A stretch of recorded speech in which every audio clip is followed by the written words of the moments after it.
Hey guys, welcome back to the channel. We're continuing our freight car rescue, weathering rescue. So you can see I've finished cleaning off all that really bad weathering that was on here. It was an enamel-based weathering product, so it really stuck to the car. In a couple spots, you're gonna see, trying to scrub it off, I've actually got down into the paint, everything I said I didn't want to do.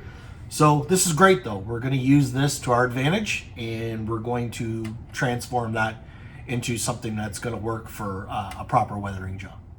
Okay, so to continue with this car, we're going to hold off a little bit. I've been talking to my friends at Second Section Podcast, and actually in May, I'm going to be a presenter on that. So we're actually going to work on this car live.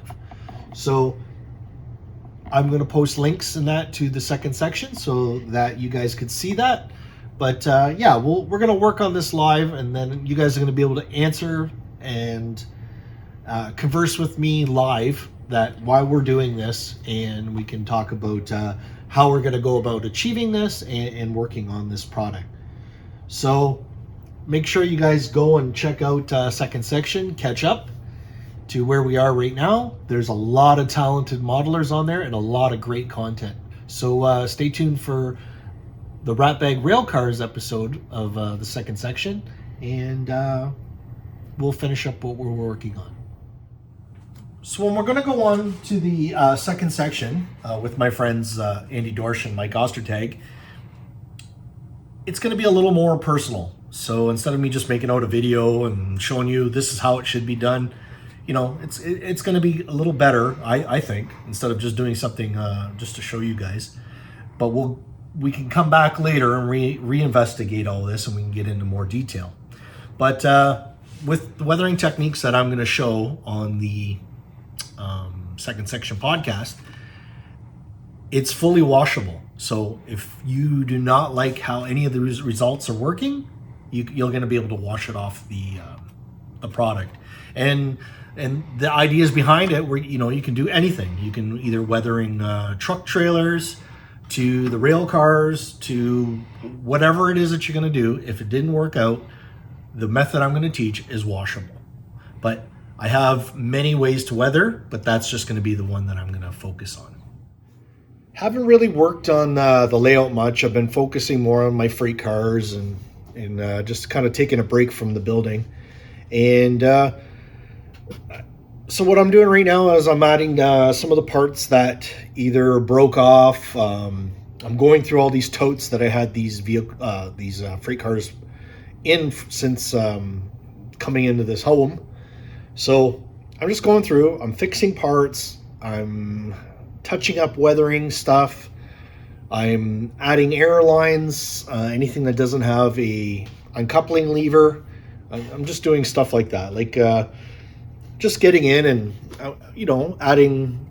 I make my air lines with a little piece of an aluminum wire, and that way they're bulletproof. And then same with the cut levers. Like I use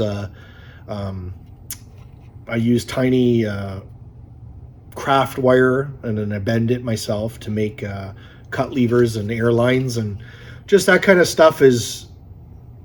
Like, again, that's one of the things I say that separate the men from the boys with the detail that you have on the freight cars.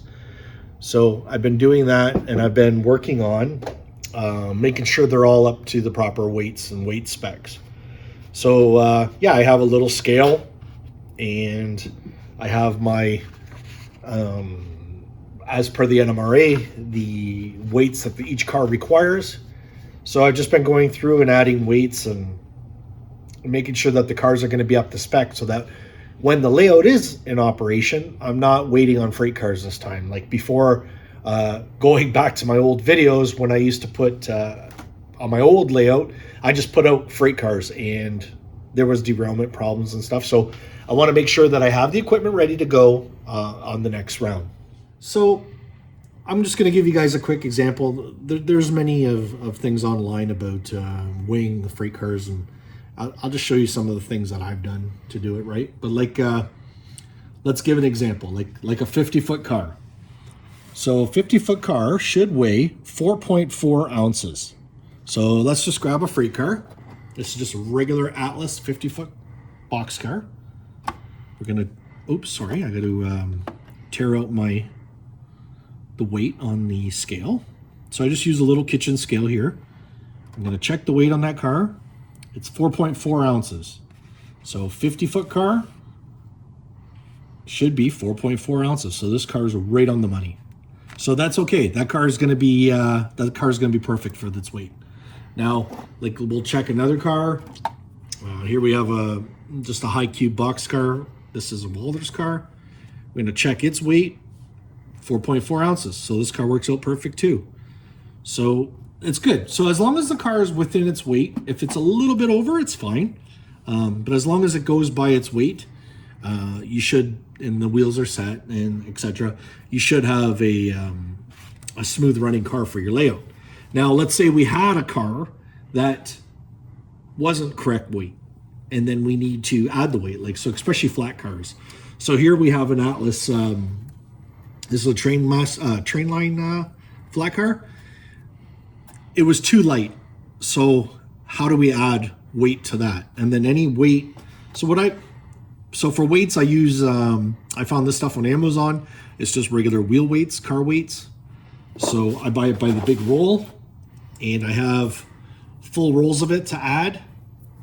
So yeah, this is perfect to add on a car that's enclosed and that. But on the flat car, I couldn't add it to the bottom because it would be it's too thick to add to hide by the side sill. So I don't want to see the weights on the car when they're going to be on the layout. So what did I do to get this car up to weight? So for this car, again on Amazon, I found BBs. So these are full steel BBs, and they're nice and heavy. So all I did was glue on the underbody of the car.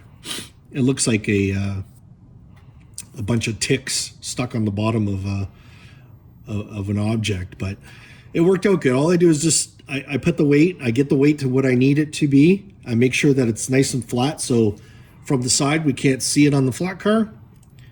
And I get the car up to the weight, and then I just secured it all with CA glue. So that ain't going nowhere. That's nice and solid. And now my car is at the proper weight that it needs to be.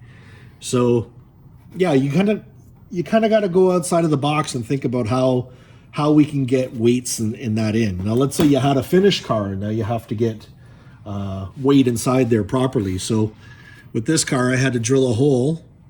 So I drilled a hole behind the bolster.